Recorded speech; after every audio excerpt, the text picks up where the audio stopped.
ड्रिलच्या पार्श्वभूमीवर राज्य सरकार आता हाय अलर्ट मोडवर झालंय।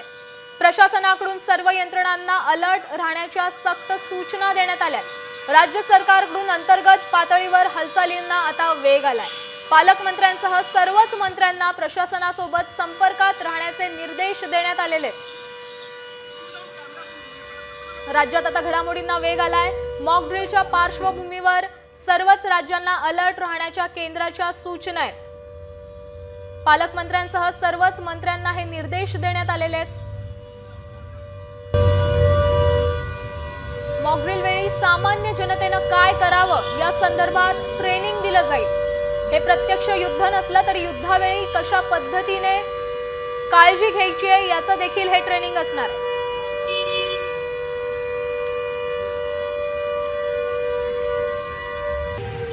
देशात उद्यापासून मॉक ड्रिल म्हणजेच 7 तारखेपासून मॉक ड्रिल पार पडणार आहे आणि राज्यातील ठिकठिकाणी महत्त्वाच्या ठिकाणी जे सेन्सिटिव्ह एरियाज आहेत त्या सगळ्याच ठिकाणी मॉक ड्रिल पार पडेल।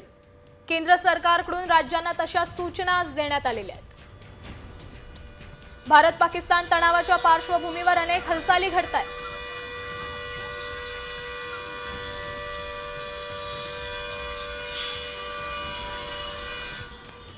7 मे रोजी हे मॉक ड्रिल पार पडणार आहे।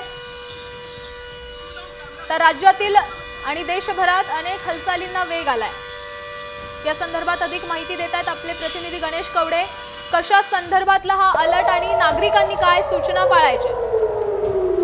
नक्कीच ज्या पद्धतीने केंद्र सरकारने आहे ते मॉक ड्रिलसाठी सुरुवात करण्यात आलेले आहेत आणि त्यानंतर राज्य सरकार हाय अलर्ट झालेलं पाहायला मिळते। सगळ्या प्रशासकीय यंत्रणा असतील, पोलीस विभागातील वेगवेगळे विभाग आहेत, म्हणजे क्राईम असेल, त्यानंतर SIT असेल, नार्को सेल्स असेल, या सर्व सेल्सला आहे ते अलर्ट राहण्याचे आदेश दिलेले आहेत। त्याचबरोबर NDRF असेल, HDRF असेल, नेव्ही असेल, या सगळ्यात जे विभाग आहेत त्यांना हाय अलर्टवर आहे ते ठेवण्यात आलेलं आहे। त्याचबरोबर जिल्हा कार्यालयातील जिल्हाधिकारी असतील आणि पालकमंत्री यांना देखील आपापल्या जिल्ह्यातील पालकमंत्र्यांना देखील आदेश आहेत ते देण्यात आलेले आहेत। त्यामुळे मॉक ड्रिलच्या पार्श्वभूमीवर सर्व यंत्रणांना आहे ते हाय अलर्ट दिलेला पाहायला मिळतं। त्यामुळे राज्य सरकारकडून विशेष काळजी देखील आहे ते घेताना पाहायला मिळतात आणि उद्या जो मॉक ड्रिल होणार आहे याची रूपरेषा देखील आजच्या कॅबिनेटमध्ये चर्चा केल्यानंतरून आहे ते दिल्या जातील आणि त्यामुळे नंतरून हा मॉक ड्रिल केला जाणार आहे वेगवेगळ्या ठिकाणी आणि यामध्ये काही भागांमध्ये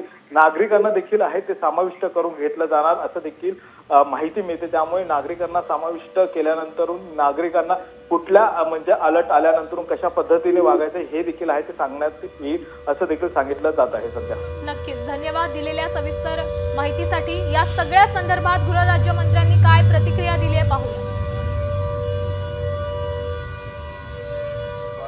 कडनं काही गाईडलाईन्स या ठिकाणी राज्यांना इश्यू झालेले आहेत।